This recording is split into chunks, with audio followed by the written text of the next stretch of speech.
Bonjour ou bonsoir à tous, vous qui regardez les vidéos que ce soit le jour ou la nuit, ici DVD Pro Souvenirs. Là, un coffret, mais toujours sur un pay-per-view. Voilà, toujours 2010 également. Donc, je vais vous le montrer tout de suite sans vous faire trop tarder. WrestleMania 26 en 2010. Un show qui est aussi mémorable, comme le match entre Shawn Michaels et Undertaker, Batista et John Cena, Chris Jericho et Edge, et Monsieur McMahon et Bret Hart, qui n'étaient pas non plus très dingue, je vous le reconnais, mais que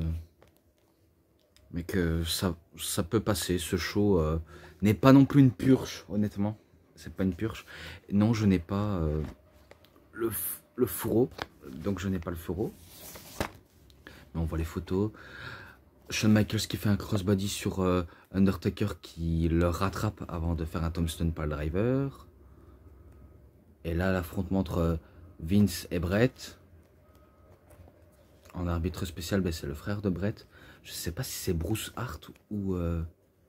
impossible. Et Jack Swagger qui remporte la mallette du Money in the Bank. Que cela, vous saurez très bien que je le noterai en description. Un sharpshooter sur McMahon. Undertaker, Shawn Michaels alors que l'Undertaker fait le signe de la fin. Randy Orton, apparemment qu'il enterre à lui tout seul Cody Rhodes et Ted DiBiase lors de ce show. Triple H qui fait un coup de genou atomique sur la face de Sheamus. Et le showmise. Et ensuite, Rey Mysterio en mode avatar du dernier maître de l'air face à CM Punk. Et il y en a d'autres photos. Hein, il y en a d'autres. Voilà, comme le Money in the Bank, Evan Bourne Matardi et Jack Swagger. Je cite comme ça, il n'y aura pas de mal à veille. Edge qui fait un spear sur Chris Jericho. Et John Cena qui fait un You Can See Me de la 3e corde sur Batista. Voilà. Enfin, peut-être comme ça, voilà. Et que normalement, il y a d'autres achats qui doivent sûrement arriver. Je dis bien sûrement, car j'en suis pas toujours sûr, malheureusement. Donc, je vais peut-être me consacrer au bonus, tout d'abord. Non, pas ça. Ah oui, ouais, les matchs pour les Hall of Famers. D'accord, ouais, ça je me rappelle bien.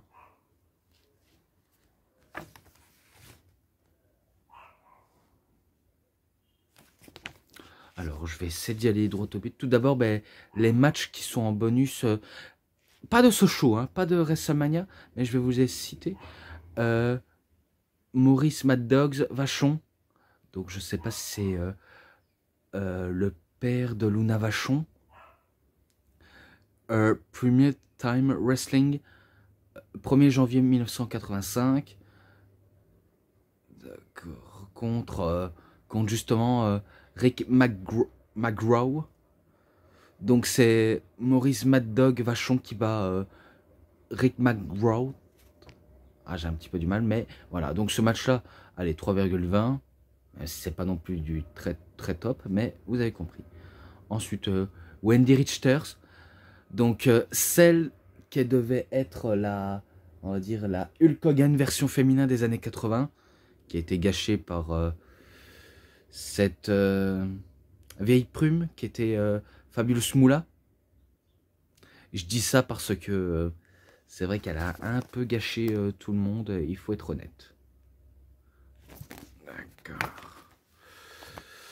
Donc c'est Wendy Richters qui arrive à abattre Fabulous Moolah pour la première fois. Et c'était pour le titre féminin.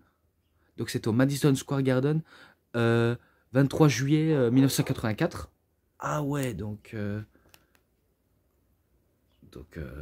voilà pourquoi elle réussit à battre pour la première fois. Et que après, je sais bien que ça a été dit dans Dark Side of the Ring, mais Fabulous Moolah va se déguiser en catcheuse masquée pour coûter le match à Wendy Richter. Voilà, donc ce match-là, allez, il n'était pas très top, honnêtement. Il était pas très top. Je lui mets 2,90 parce que avec Fabius Moula, alors qu'elle commence à se faire toute vieille, c'est pas non plus du top sur le ring. Mais Wendy Richter, c'est vrai que elle a quand même été gâchée, honnêtement. Ensuite, Stewart. Donc ça parle de Stewart.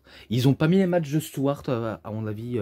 Peut-être que les matchs de Stewart, qui est le père de Bret Hart, peut-être qu'ils datent. Hein. Ça se trouve, c'est peut-être pour ça qu'ils l'ont pas mis en top. Mais bon. Antonio Inoki. Oui, le président de la New Japan Pro Wrestling. Donc Madison Square Garden, 17 décembre en 1979. Et c'était pour le championnat du monde poids lourd japonais face à Great Osen. Et que je sais pas si c'est vrai, mais quand il est en tant que président, c'est un peu le Vince McMahon au Japon. Mais le Hulk Hogan japonais, je ne sais pas qui c'est, honnêtement. Je peux pas dire Mitsuharu Misawa, vu comment il répond pas aux critères. Kenta Kobashi, c'est pas forcément ça. Mais peut-être, je dis bien peut-être. Donc en gros, Antonio Inoki bat Grado Sen face à un public américain qui commence à découvrir le petit puroresu de la part de Antonio Inoki. Donc il nous fait une leçon de catch. Et que si vous connaissez bien Antonio Inoki, il est connu pour avoir combattu un célèbre boxeur connu sous le nom de Mohamed Ali. Donc un boxeur contre un catcheur. Ça a été la référence et certains pensent que c'est l'un des tout premiers matchs de MMA de l'histoire. Même si le match entre Mohamed Ali et Antonio Inoki, c'est pas, on va dire, du très bon. Car Inoki l'a passé la majorité du match à être sous le dos, à essayer d'attaquer à coups de pied sur les jambes ou les attaques anticipées de Ali. Et que je me rappelle que lors d'un moment où Inoki, il sent qu'il va coincer Ali, donc il lui donne des coups de pied dans les jambes de Mohamed Ali, et ce dernier, ben, il reste perché sur les cordes, vu comment il commence terriblement à avoir vraiment mal aux jambes, mais ça avait fini en match nul, et qu'il y avait, on va dire, des scores partout. Donc au moins vous avez compris la petite raison. Mais ce match-là, allez, vu comment, on va dire, c'est pas non plus du très grand art, mais je mets 3,5 quand même. Voilà, parce que normalement, les catcheurs japonais, c'est sûr, tu peux peut-être avoir un très bon match. Voilà. Bob Harker, donc c'était celui qui avait fait, un genre d'émission pour gagner, oui, c'est un genre pour gagner des millions à la roulette russe, quelque chose comme ça. Vu comment ce n'est pas un catcheur, mais on nous le présente quand même. Gorgeous George. Gorgeous George, voilà, je l'ai bien dit. Ouais. Un célèbre catcheur, lui aussi, qui a, on va dire, été au cinéma. Donc il a déjà fait du cinéma. Je sais pas s'il avait quitté le monde du catch, mais en tout cas, il avait fait du cinéma et il a été accueilli comme une célébrité dans le monde du catch, vraiment comme une célébrité.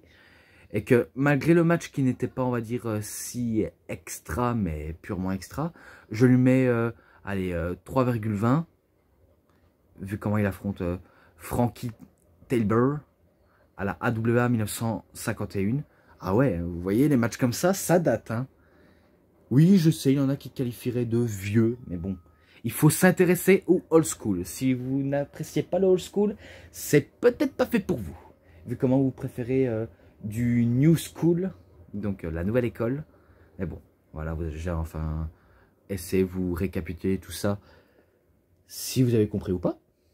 Mais bon, le dernier match pour un Hall of Famer, le Million Dollar Man, Teddy DiBiase, face à Jimmy Superfly Snuka. Putain, Superfly Snuka. Jake Roberts, putain. Jake Roberts.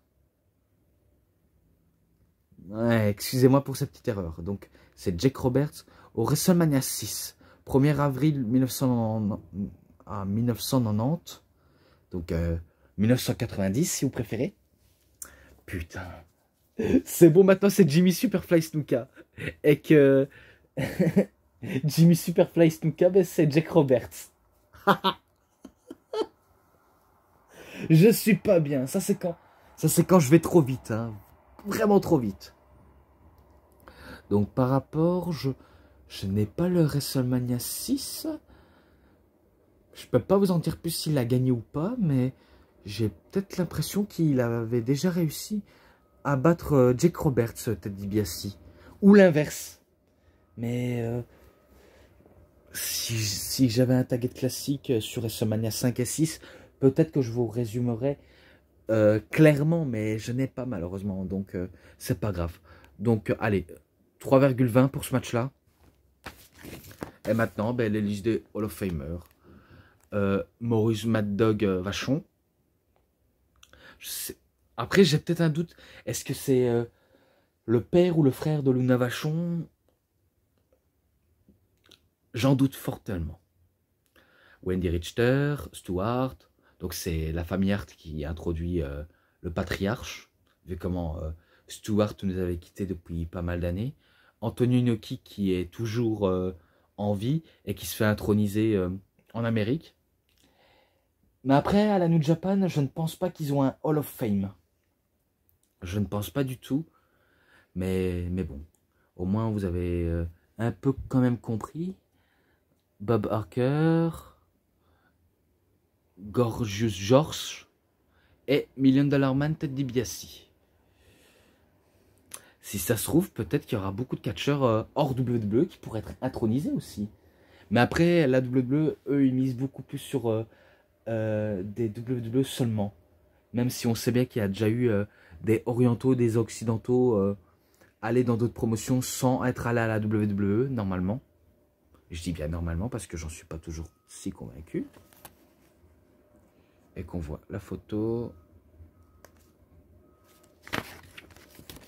Maintenant, je vais passer au petit bonus de ce show de WrestleMania. Allez. Bataille royale de 26 hommes. Et oui, comme il nous l'indique, c'est WrestleMania 26-28 mars 2010. Donc, bataille royale remportée par Yoshitatsu. Je crois qu'il a remporté sous les yeux de Antonio Inoki. Donc, ouais, il remporte la bataille royale, même s'il n'y avait pas non plus fort d'importance, mais c'est lui qui remporte. Donc, ce match-là, 3,5. Voilà, même si je l'ai trouvé un peu moyen quand même. Ensuite, Fantasia Sing American of the Beautiful. Donc, elle chante American of the Beautiful. Ça démarre fort avec les titres par équipe. Donc, un championnat par équipe. Chemise contre Morrison et Truth. Donc, John Morrison et R-Truth font équipe pour essayer de battre le Miz et le Big Show. Ça va pas arriver malheureusement pour Morrison et R-Truth, car c'est Chemise qui battent Morrison et R-Truth. Hein. Qu'est-ce que vous voulez que j'en dise plus? J'ai pas envie trop de raconter, car c'est pas forcément trop à raconter, parce qu'après je vais mettre pas mal de temps. Donc ce match-là, allez, 3,5 aussi.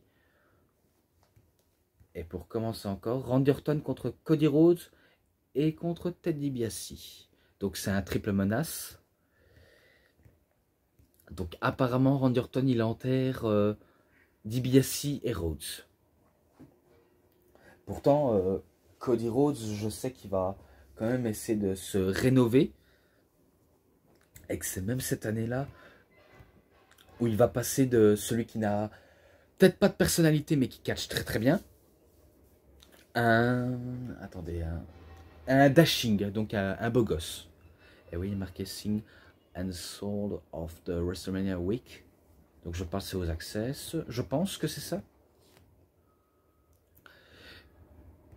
Donc ouais, comme j'ai dit, Cody Rhodes, c'est là où il va, on va dire, changer de personnage. Enfin, il va avoir son propre personnage en tant que le beau gosse Cody Rhodes, le fringant Cody Rhodes. Et que Ted DiBiase et Cody Rhodes se font battre. Je me rappelle que Cody Rhodes va se prendre un punt kick et Ted DiBiase un RKO. Donc c'est victoire de Randy Orton. Ce match-là, 3,40. Voilà, au moins, j'ai pas envie de mettre n'importe où, n'importe comment des matchs alors que c'est pas forcément la plupart des mêmes niveaux. Josh Matthews interview Vicky Guerrero, rien de spécial. Money the Bank Ladder match que je noterai en description. Et que si vous ne savez pas, ben, c'est victoire de Jack Swagger.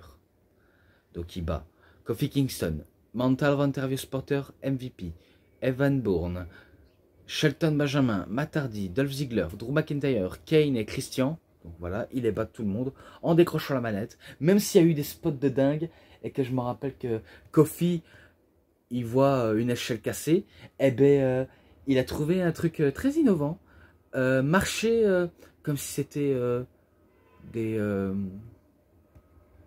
pieds géants, tout en grimpant pour essayer de choper la mallette, pardon, mais il n'est pas parvenu, car voilà, ben, il se fait battre par Jack Swagger. Tout le monde se fait battre par Jack Swagger, c'est sûr, tout le monde se fait battre par n'importe qui. Donc voilà, ce match est en description. Ensuite, Triple H contre Sheamus. Pareil pour Triple H, qui apparemment enterre Sheamus. Et oui, il y a le Hall of Fame classe 2010. Voilà. C'est vrai que c'est un petit peu étonnant et qu'on ne pensait pas voir sur cet angle de voir Triple H enterrer Sheamus. Donc apparemment c'est ça, mais faut dire c'était pas non plus extra non plus. Même si Sheamus en tant que intrépide rookie qui veut, on va dire, battre les plus grands, les plus lourds, les plus forts, tels que Triple H, donc il veut décapiter le roi pour suite devenir un nouveau roi, puisque je sais bien qu'il avait déjà remporté un King of the Ring, mais ça, je pense que c'est en 2011, non, c'est peut-être pas ça, peut-être 2010, fin 2011, enfin, fin 2010, début 2011, possible, hein, c'est possible. Mais c'est Triple H qui bat Sheamus avec un pedigree. Et dommage pour Sheamus, mais grosse victoire de Triple H. Donc ce match-là, je ne pense pas non plus l'avoir déjà noté. Je lui mets un 3,50. Allez, je mets 3,50, je m'en fous s'il y en a qui ne sont pas d'accord, mais je mets 3,50. Ensuite, Rey Mysterio contre CM Punk. Oui, CM Punk. Celui qui se fait surnommer la Strategy Society. Et qu'il avait comme homme, enfin, les gens de main, les personnes de main, Serena et son homme de main, bras droit préféré, Luke Gallows. Tandis que Rey Mysterio, il était seul, vraiment seul. Et il y avait une stipulation pour Rey Mysterio. Si Mysterio avait perdu, il aurait dû rejoindre la Strategy Society. Mais sauf qu'il ne va pas le rejoindre. Car s'il le rejoint, eh ben, on connaît CM Punk. On sait qu'il adore se vanter quand il dit qu'il veut sauver des gens. Alors qu'en vérité, c'est juste les raser la tête. Comme s'ils étaient sauvés, mais sauf que...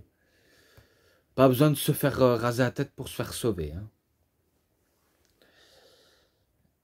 Et que Rey Mysterio, je sais qu'il a voulu directement en finir, mais CM Punk était ultra robuste. Et qu'il a voulu... je crois... Je pense qu'il a voulu faire un JTS, mais Rey Mysterio, il se laisse pas faire, même si il fait un springboard, mais que CM Punk tente le coup. Il tente le coup, d'ailleurs, je ne sais pas s'il est présent dans Life of Masked Man, à vérifier, mais c'est CM Punk qui perd, et que c'est Rey Mysterio qui remporte le match. Je pense que vous avez cru. vous avez peut-être cru que c'était CM Punk qui avait battu Rey Mysterio, mais non. Non, c'est Rey Mysterio qui bat CM Punk. Au moins, j'ai été clair, je le redis pour ceux qui n'ont pas très bien entendu. C'est Rey Mysterio qui bat CM Punk. Voilà. Mais ce match-là en description, parce que celui-là, j'ai un petit doute, parce que c'est vrai qu'il y a pas mal de matchs que j'ai notés que je ne m'en rappelle pas du tout. Pas des matchs, hein, mais je veux dire en termes de note globale. C'est un peu le cas avec le Elimination Chamber que je pense l'avoir jamais noté entre Jericho, Undertaker, etc. Toute la compagnie. Voilà, au moins vous avez au moins compris. Maintenant, match suivant. Sans aucune disqualification, donc aucune prise interdite. Lumberjack match avec Bruce Hart comme arbitre invité spécial, donc il a été l'invité arbitre. Et la plupart des membres de la famille Hart, et je sais bien qu'il y avait aussi... Attendez, il y avait aussi... Natalia... Tyson Kidd... David Hart Smith... Les frères et sœurs de Bret Hart. Et que je me rappelle que Vince McMahon faisait une promo en disant qu'il a, on va dire, payé la famille Hart pour, on va dire, arnaquer Bret Hart. Donc il retente sa nouvelle arnaque complètement foireux. Ouais, c'est totalement foireux hein, quand même comme plan. Mon très très cher ancien président. Et que Bret Hart a son tour de répondre, vu comment vous avez été tous achetés par Monsieur McMahon, alors que je pensais qu'on était une vraie famille, et que là il avait prévu un coup. Sauf que McMahon ne savait pas, c'est que il les a payés surtout, mais pour se retourner contre lui. Alors que McMahon pensait que de payer la famille Hart contre Bret, eh ben ça s'est vraiment retourné dessus. Et du coup, on insiste, un massacre en direct. Un massacre par rapport au président. Donc, il se fait victimiser par Bret Hart, car Bret Hart, il le matraque à coups de poing, à coups de pied, et que, je sais bien qu'il avait dit qu'il avait pris une chaise et qu'il a frappé 18 fois. Je me rappelle à l'époque sur AB3 ou AB1, qu'il avait fait une promo Bret Hart en disant que quand il a donné les coups de chaise à Vince, eh ben c'était 18 coups de chaise. Donc là, c'est sûr, il s'est très très bien vengé. Et faut dire, Monsieur McMahon, malgré qu'il avait un âge avancé ou un corps qui ne suit pas le corps de l'autre en termes de mouvement sous le ring, parce que c'est vrai que McMahon c'est pas du grand art sous le ring, et que ça n'a jamais été un énorme catcheur ultra prometteur par rapport à Bret qui a été un grand prometteur et surtout quelqu'un de très bosseur. Donc je vais dire directement, Bret Hart il fait un sharpshooter sur Monsieur McMahon et il remporte le match. Donc c'est victoire de Bret qui remporte en famille. Oh purée, quel bruit de moto. C'est pas possible hein, d'être pas être tranquille comme ça. Mais bon, c'est victoire de Bret Hart. Ce match-là, c'est pas le meilleur. Honnêtement, c'est pas le meilleur. Car c'est vrai que c'est, on va dire, une vengeance pour Bret, mais que le match, pas très très top.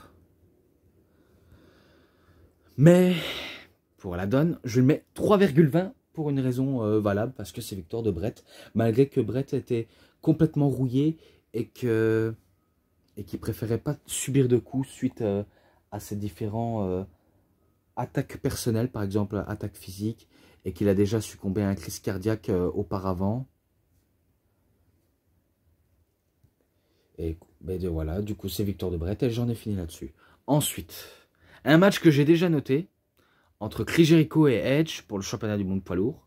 Oui, honnêtement, je l'ai déjà noté. Il était pas mal. Est-ce que Edge peut redevenir champion et que maintenant il utilise comme slogan le Spear justement, mais avec accompagnement de la foule, vu comment on connaissait les Spear, Spear, Spear, Spear. En gros, comme si il avait des voix dans sa tête. Un peu comme Randy Orton, quand il a des voix dans sa tête qui lui dit RKO, RKO, RKO. Vous avez compris au moins. Vous avez au moins très très bien compris. Sauf que le Spear va pas passer et que Jericho aura passé la majorité du match à contrer la prise finish de Edge, que ce soit le Spear ou le Execution. Donc il a que fait ça durant tout le match. Et que après, il a voulu en terminer avec un Walls of Jericho, mais Edge ne va pas abandonner vu comment il tient sa chance du bout des mains. Et finalement, oui, finalement, c'est Chris Jericho qui bat Edge avec un code breaker. Et que un coup qu'il a célébré, Edge attaque, même si c'est un mauvais perdant. Et que, où est-ce qu'il y a la table des commentateurs? Là, il est en préparation du Spear.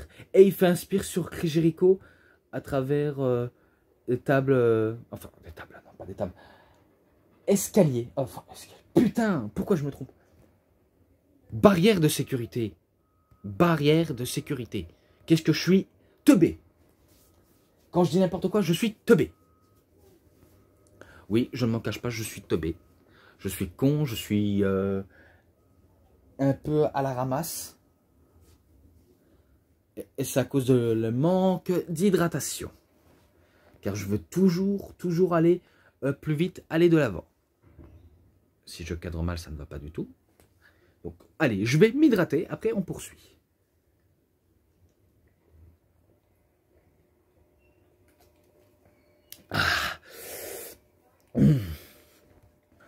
J'espère que je ne vais pas voir le hockey. J'espère pas. Alors, match féminin par équipe aussi.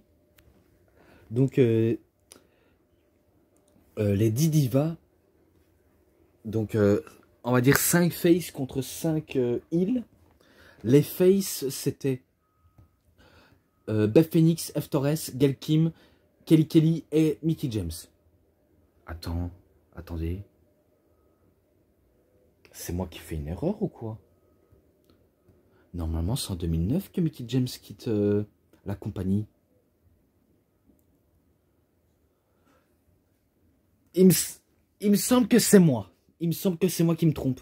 Car moi, je me rappelle que sa dernière apparition, c'est quand ils ont fait un genre de fête ultra random avec Lay Cool et Beth Phoenix. Et qu'ils n'ont pas arrêté de traiter Mickie James de grosse.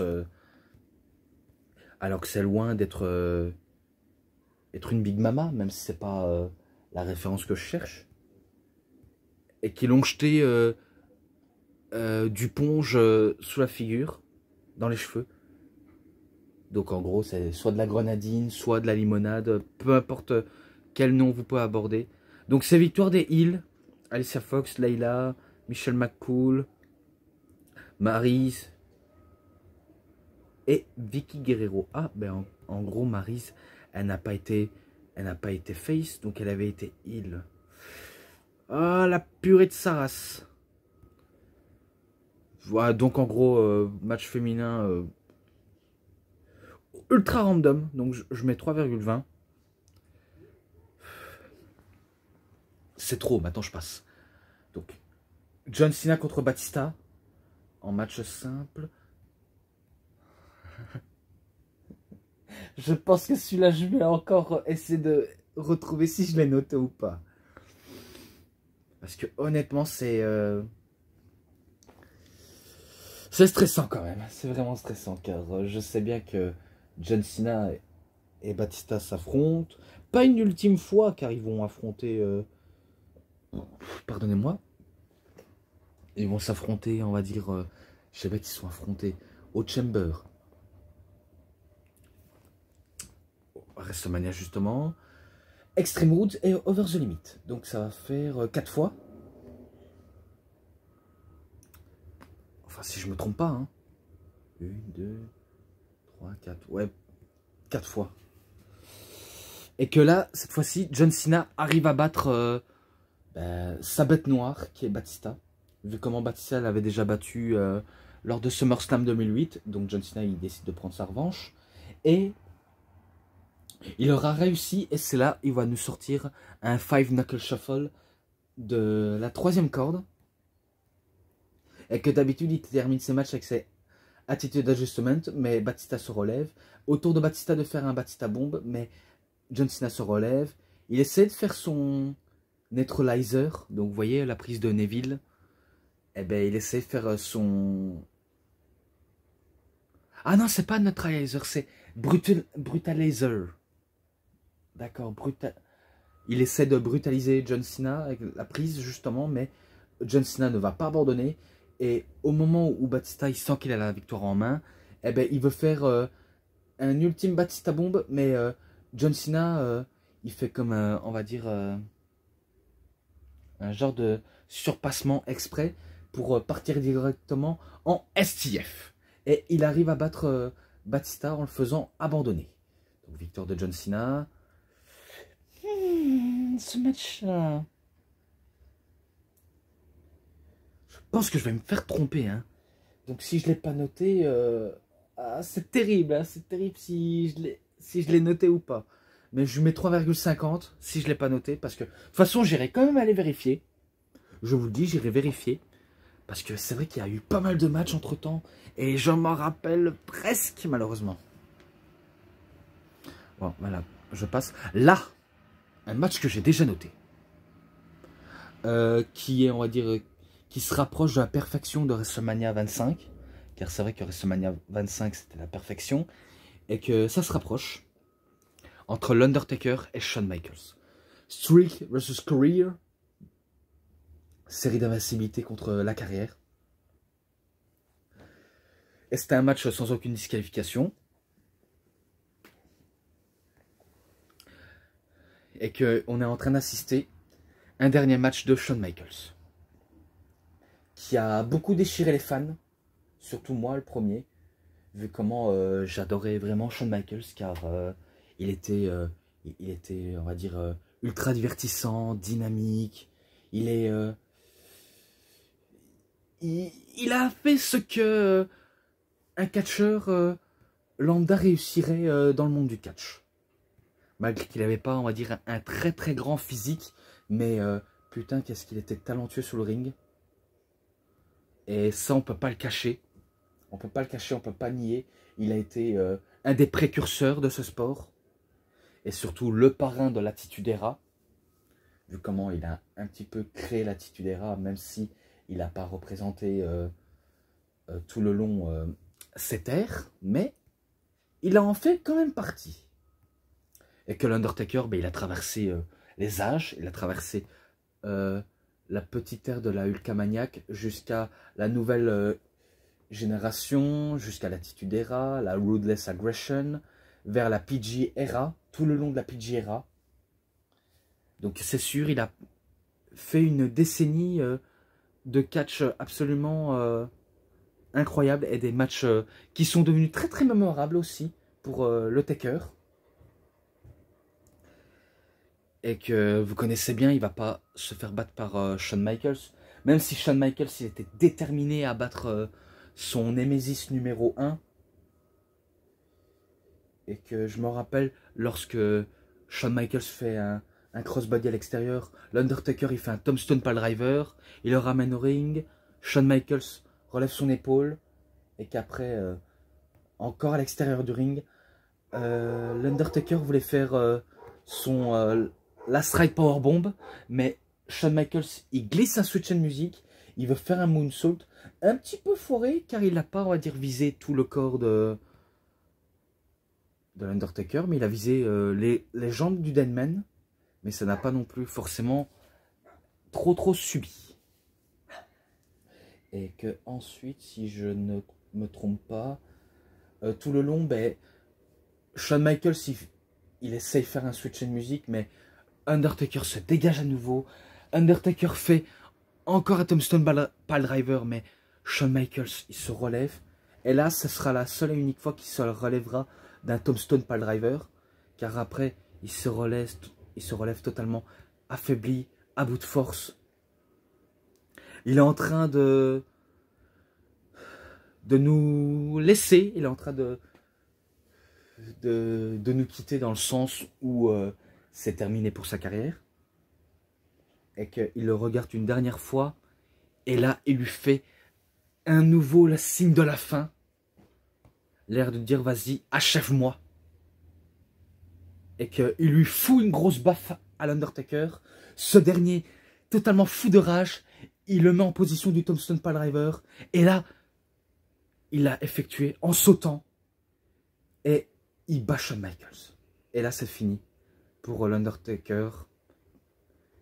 Pour avoir affronté Shawn Michaels. Donc c'est fini pour Shawn Michaels.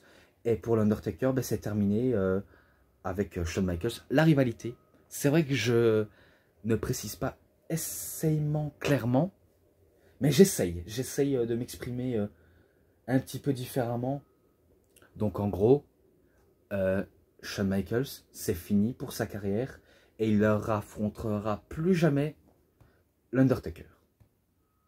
Donc c'est là où l'Undertaker met un terme à la rivalité entre lui et Michaels. Et qu'après, ils se serrent tous les deux la main. Petite accolade au passage. Et là, je me rappelle qu'il y avait des moments où des fans pleuraient. Et rassurez-vous, Shawn Michaels n'a pas été dans d'autres fédérations. Hein. Il ne va pas aller dans d'autres fédérations à cette époque-là. Car cette fois-ci, c'est une retraite anticipée, même s'il travaillera pour la WWE. Et des apparitions. Et qui nous fera des petits coucous par la suite. Et que là, on va retenir par rapport en Arabie Saoudite. Dites-vous que ce match à WrestleMania 26 en 2010, c'est son seul, unique, dernier bon match. Donc c'est son dernier match. Même si en Arabie Saoudite il a combattu, mais honnêtement c'était pas du top. Donc dites-vous que c'est le dernier match, le très très bon match. Et voilà, j'en ai déjà assez expliqué pour WrestleMania 26. Beaucoup d'émotions pour ce match entre Undertaker et Shawn Michaels. Beaucoup d'émotions. Ce match-là, vous savez bien que je le noterai en description, vu comment j'ai plus le chiffre en tête. Mais c'était vraiment du bon. Très très bon. J'ai pas été déçu du tout de la réception de ce coffret, même s'il manque le foro. Et que honnêtement, c'est une masterclass. Donc pour ce qui est des matchs, bonus, sainement et l'ensemble, il était très très bon. Je lui mets 4,60. 4,60. Et que j'en ai fini directement avec cette review. J'espère que ça vous aura vraiment bien plu. Et que si vous avez aimé, vous savez ce qu'il vous reste à faire. Likez la vidéo, commentez, partagez. Abonnez-vous à ma chaîne, cliquez sur la petite cloche pour avoir plus de notifications des prochaines vidéos. Et moi je vous dis bonne journée, bonne soirée à tous. Au revoir tout le monde pour une prochaine vidéo. A plus les fans de catch.